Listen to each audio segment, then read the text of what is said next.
Shares in firms controlled by Oleg Deripaska have plunged after the U.S. imposed sanctions on 7 Russian oligarchs and their companies on Friday. Shares in the Russian aluminium giant Rusal nearly halved on the Hong Kong Stock Exchange on Monday. And plus, the aluminium to hydropower firm controlled by Mr. Deripaska dived by 25% in London. Russia's main share index plunged 11% on Monday in the wake of the sanctions. They follow a diplomatic crisis sparked by the poisoning of former spy Sergei Skripal in Salisbury. The measures affect the 7 oligarchs, 12 companies they own or control, as well as 17 senior Russian government officials. The Kremlin slammed the sanctions.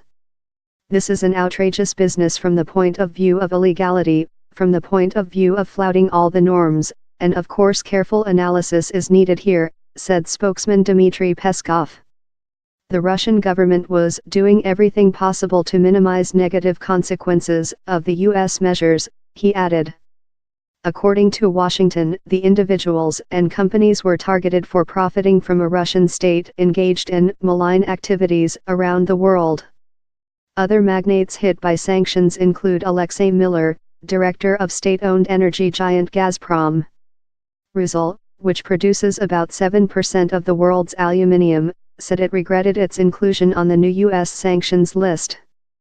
The company said the sanctions were likely to have a materially adverse impact on its business and finances. The Moscow stock market plunged more than 11% on Monday, while the ruble fell 2% against the U.S. dollar, as investors assessed the effect of the sanctions. Shares with Russian exposure listed elsewhere were also hit. Shares in Russian steelmaker Evraz were the biggest fallers on the FTSE 100 in London, down 18%. The U.S. said it imposed the latest sanctions because of Russian activity in Ukraine, its support of President Bashar al-Assad in Syria's civil war and for subverting Western democracies.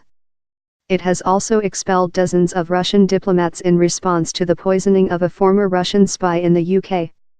On Friday, Russia's foreign ministry said there would be a tough response to the sanctions.